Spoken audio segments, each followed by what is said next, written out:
నిదురలో నీ కల చూసి తుళ్ళిపడిన ఎదకి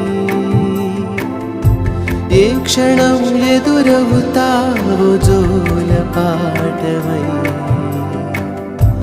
ఆకలని అడగక ముందే నోటి ముద్దు నువ్వై